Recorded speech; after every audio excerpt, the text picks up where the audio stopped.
Écoutez, c'est un vrai plaisir de revenir à Toulouse, puisque j'étais déjà venu il y a quelques mois. Je voudrais vous remercier d'être venu en cet après-midi, alors qu'il fait beau. Remercier mes camarades de la Fédération de Haute-Garonne, du Parti communiste, qui ont organisé cet après-midi de rencontres et de conférences à l'occasion du 160e anniversaire de la naissance de Jean Jaurès. Et puis aussi remercier les intervenants qui ont animé cette conférence depuis le début de l'après-midi. Gilles Candard, Rémi Pêche, Charles Sylvestre et Martine Bernard, avec Christian Piquet maintenant, et animé par Dominique. Merci donc à vous toutes, à vous tous, pour ces riches échanges et qui ne se concluent pas, puisque tout ce qui a été dit cet après-midi, c'est que la pensée reste vivante et que tout cela doit être en perpétuel mouvement. Et je voudrais saluer M. Cohen, s'il est encore là, pour le remercier d'être présent avec nous pour cette fin d'après-midi. Alors, nous n'avons pas voulu aujourd'hui, et ça a été dit, seulement commémorer celui dont la trace reste indélébile dans la conscience collective pour notre peuple. On a voulu, bien sûr, commémorer parce que c'est indispensable pour que le fil de la mémoire ne vienne jamais à se rompre. Surtout d'ailleurs lorsqu'il s'agit du fondateur de l'Humanité, journal communiste à la naissance de notre parti, dont nous allons célébrer le centenaire l'an prochain, du Parti communiste.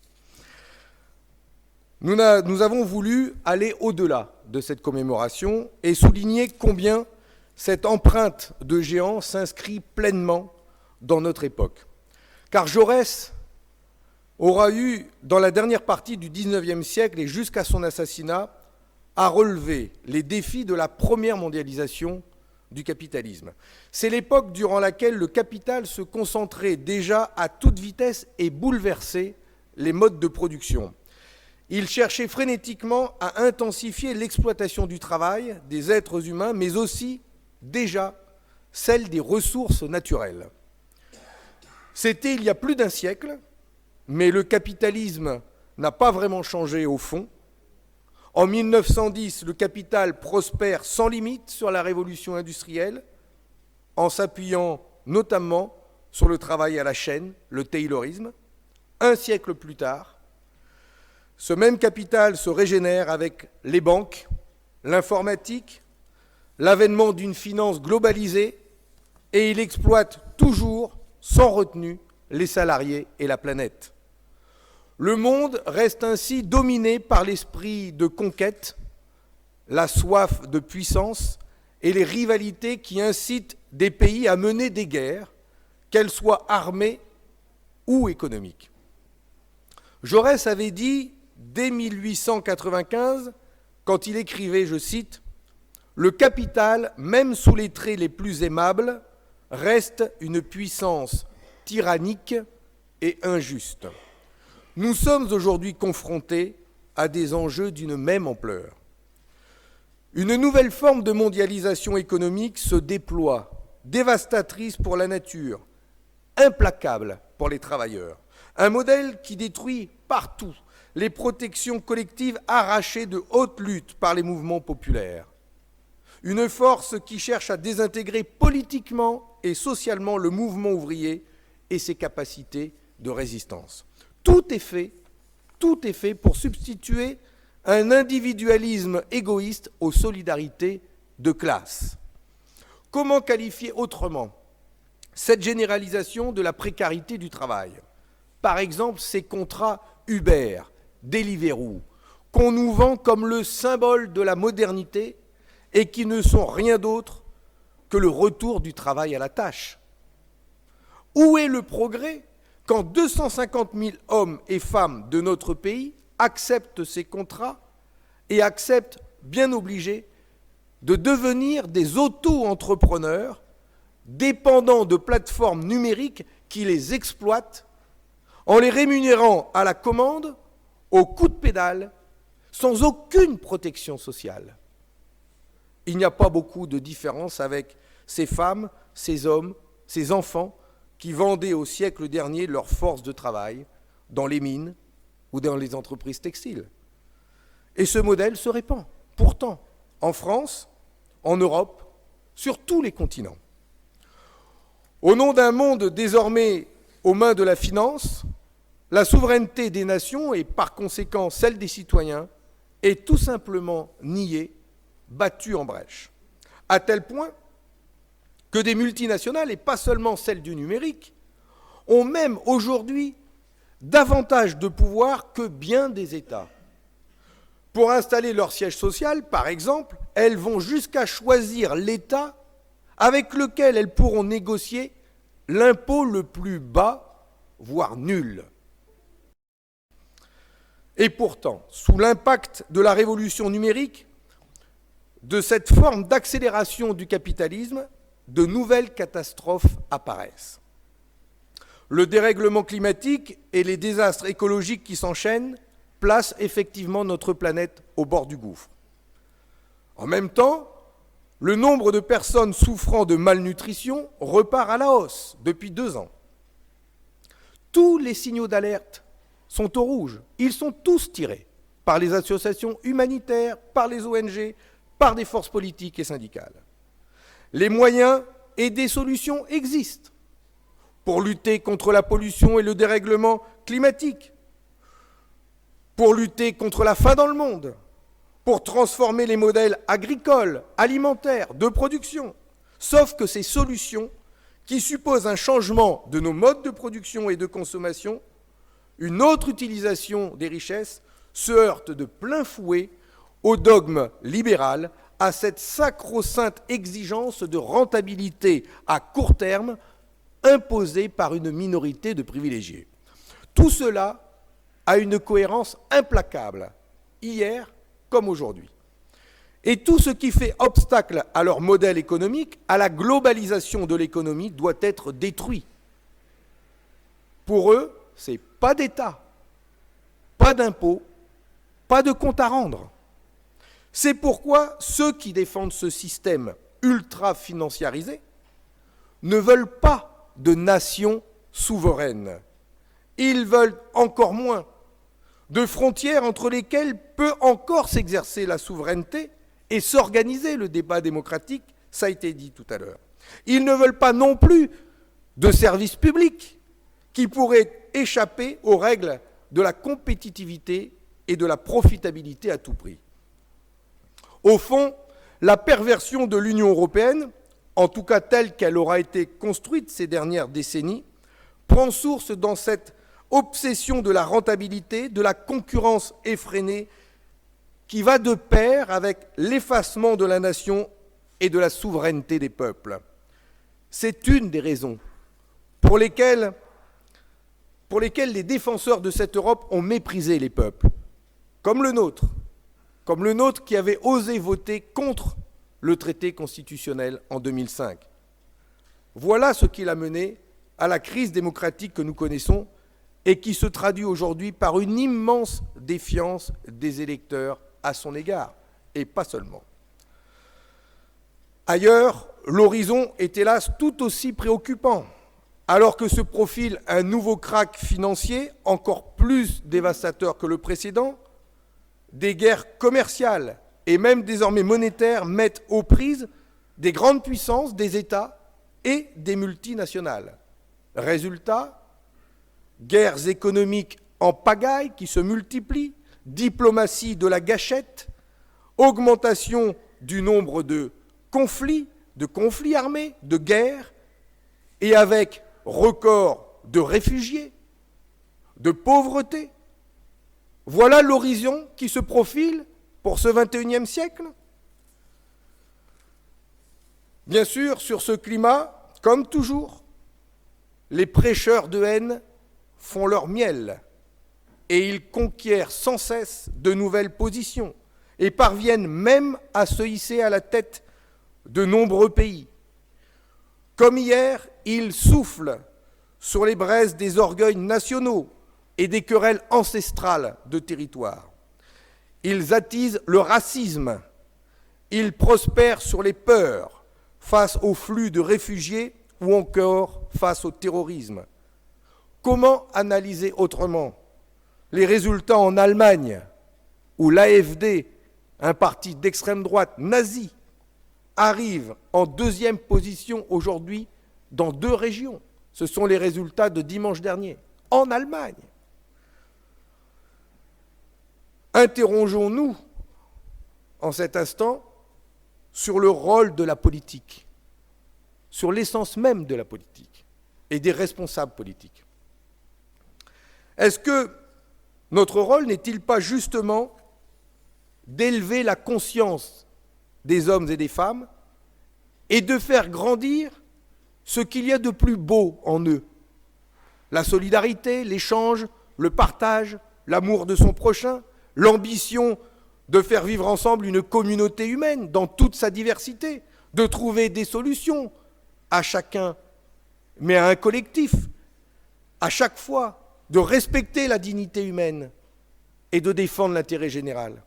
Est-ce cela que nous voyons aujourd'hui des responsables politiques? Non, et c'est même le contraire.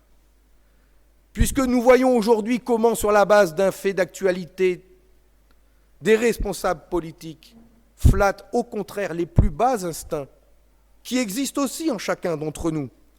La jalousie, l'égoïsme, l'individualisme, la peur.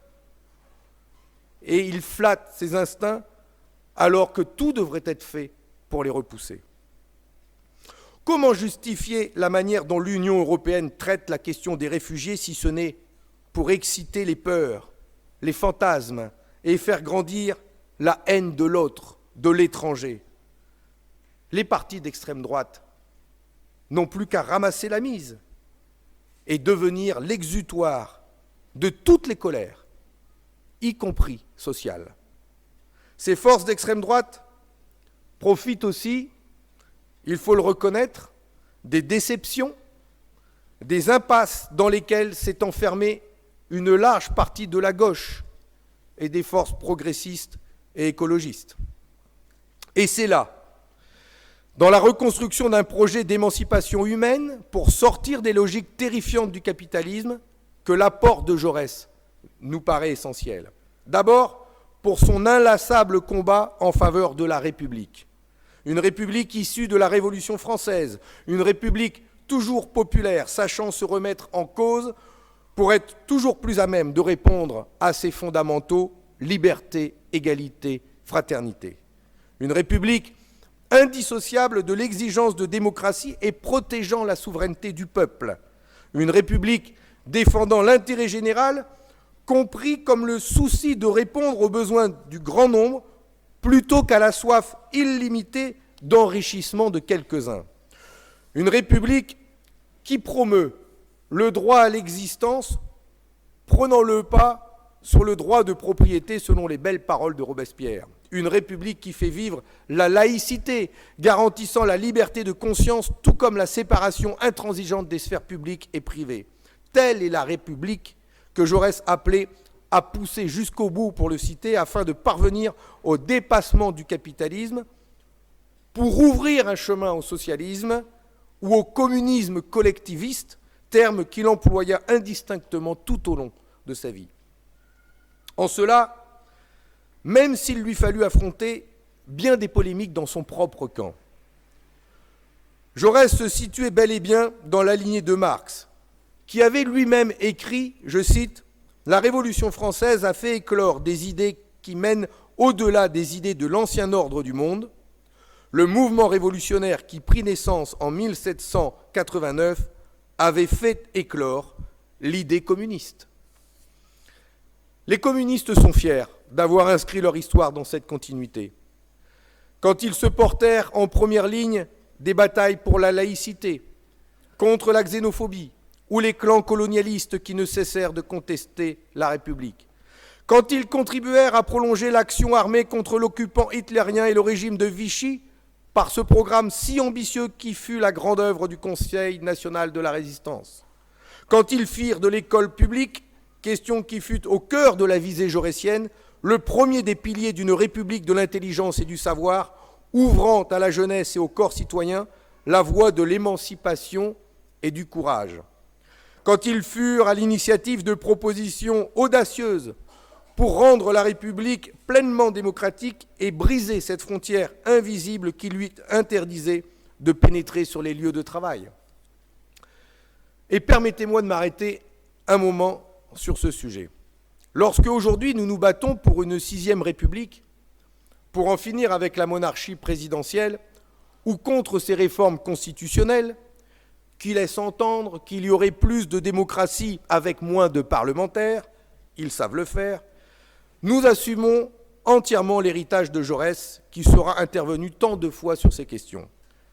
De même, lorsque nous proposons que les salariés disposent de nouveaux droits à décider des choix faits dans leurs entreprises, nous partageons la colère qui était la sienne devant un système qui fait théoriquement du citoyen un souverain l'instant d'une élection, mais le laisse soumis au despotisme de son patron le reste du temps. Oui, après Jaurès, nous affirmons à notre tour qu'il faut pousser la République jusqu'au bout, que la démocratie politique est inséparable de la démocratie dans l'entreprise et que doit être enfin proclamé ce qu'il nommait, je cite, la souveraineté du travail. Mais la République de Jaurès s'incarne aussi dans la nation. Et je tenais à m'exprimer ici, sur ce sujet, tellement il m'apparaît insupportable de lire, d'entendre, ici et là, comment la nation est aujourd'hui réduite au nationalisme, au repli sur soi, à la division d'un peuple, et donc à l'opposé de ce qui la fonde, surtout en France. Oui, c'est vraiment insupportable car les fondations d'une nation, surtout en France, ne sont ni ethniques ni religieuses. Elles relèvent d'une construction politique, d'une histoire commune d'un peuple uni dans sa diversité. La nation de Jaurès et de tous les progressistes est d'abord conçue comme une communauté de citoyens qui ne se distinguent ni par leur origine, ni par leurs convictions religieuses intimes. C'est en cela que la nation française, grandie par la Révolution de 1789, a pu d'emblée porter un message universel en direction des autres peuples d'Europe, qu'elle a accompagné leur marche vers la liberté et l'indépendance, qu'elle a, dès ses premières années, affirmé une ambition de paix pour l'humanité tout entière. Et si, à son tour, elle s'est trouvée à divers moments précipitée par ses classes dirigeantes dans des guerres de conquête et de rapine, elle aura toujours trouvé, la nation française, en son sein, les ressorts du retour à ses idéaux d'origine. De ce point de vue, l'attachement de Jaurès à la nation française, son patriotisme revendiqué, qu'il opposait au nationalisme belliciste, fut jusqu'à son dernier souffle indissociable de son action internationaliste. Et plus particulièrement son combat pour la paix, dès qu'il sentit que le choc des cupidités impérialistes pouvait la mettre en grand péril. Il ne cessa pour cette raison d'inciter les travailleurs à ne pas laisser la nation aux mains de ceux qui l'emmenaient à sa perte. Je cite, « Plus les ouvriers sont une classe, plus ils sont une patrie, ils auront tout à fait la patrie quand ils seront la classe souveraine, avertissait-il. Quoi de plus actuel que cette approche ? Alors, je l'ai dit en commençant, chacune et chacun d'entre nous sent bien que notre monde est en train de basculer dans l'inconnu. Tout a été fait depuis 3 ou 4 décennies au nom d'une globalisation supposée heureuse pour effacer jusqu'à l'idée de nation et ainsi priver les peuples de leurs droits fondamentaux. En gommant l'idée d'une nation porteuse de progrès, d'humanité, voire l'idée même qu'une nation pouvait encore exister, la classe dominante, les milieux d'affaires, la finance, remettent en cause les conquêtes d'un peuple, sa souveraineté, son indépendance et son aspiration à une vie digne et heureuse. Pourtant, une nation porteuse de progrès. C'est celle qui s'engagerait aujourd'hui à éradiquer le chômage et la pauvreté, à lier la justice sociale et la justice climatique, à protéger chaque vie et chacun des instants de la vie d'un homme, d'une femme, d'un citoyen, de celles et de ceux qui forment le peuple, notre peuple. Le peuple et la nation et le peuple, intimement liés et forts, en France, de ses conquêtes sociales, de l'abolition de la monarchie, l'instauration de la République, de la résistance et de ces jours heureux promis à tous ses citoyens dans le respect des origines et des confessions de chacun. Nous voulons redonner du sens à la nation, indéfectiblement liée au peuple, à sa souveraineté, à son indépendance, qui lui ont permis de mettre en œuvre le programme des jours heureux issus du Conseil national de la résistance. Oui, les Français sont fiers de cette histoire, qui nous a permis de bâtir cette exception française que sont les services publics et la sécurité sociale. Et si nous voulons redonner du sens à la nation, à notre souveraineté, c'est bien pour redonner aux Français le droit de s'affranchir des traités européens qui nous emprisonnent. C'est pour redonner sa liberté au peuple, à la France, de mettre en place, par exemple, une sécurité sociale du XXIe siècle digne d'Ambroise Croizat, ou pour redonner de nouveaux droits aux salariés dans leurs entreprises. Retrouver notre indépendance et notre souveraineté, ce n'est pas pour nous enfermer dans des frontières, ce n'est pas pour exclure des citoyens en fonction de la couleur de leur origine, de leur religion. C'est pour redonner la liberté au peuple de déterminer ses choix et notamment de pouvoir voter un budget sans avoir à le faire valider par Bruxelles. Mais voilà, tout est fait pour déposséder les peuples de leur souveraineté, pour gommer toute référence à la nation et pour renvoyer les colères vers les forces d'extrême droite. Le sentiment national d'un peuple existe et existera toujours, et il se réveille à mesure qu'il se sent dépossédé de tout contrôle sur son existence.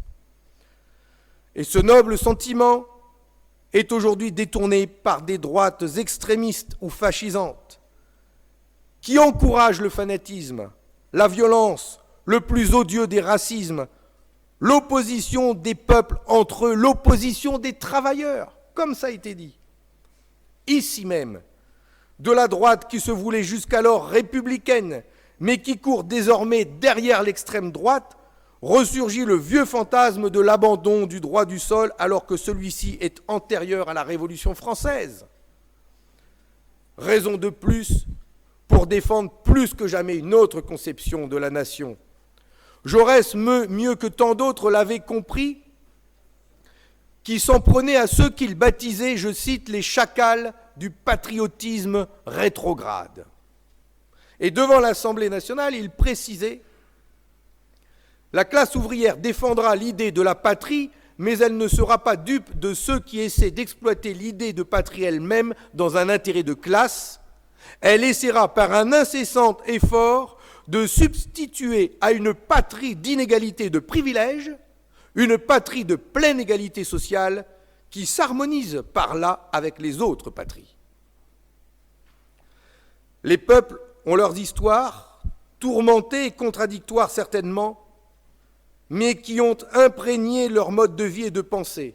Ces caractéristiques donnent aux nations leur consistance sociale. Mais c'est surtout, et c'est là pour nous l'essentiel de la nation, c'est le cadre privilégié, normalement indépassable, de l'exercice de la démocratie, de la souveraineté. Oui, le cadre de la nation reste un levier pour résister aux entreprises destructrices du capital, défendre par exemple l'industrie face aux délocalisations ou l'agriculture face à l'agrobusiness. C'est au nom d'une nation souveraine, à l'écoute de son peuple, qu'il est légitime de faire avancer des politiques publiques de progrès.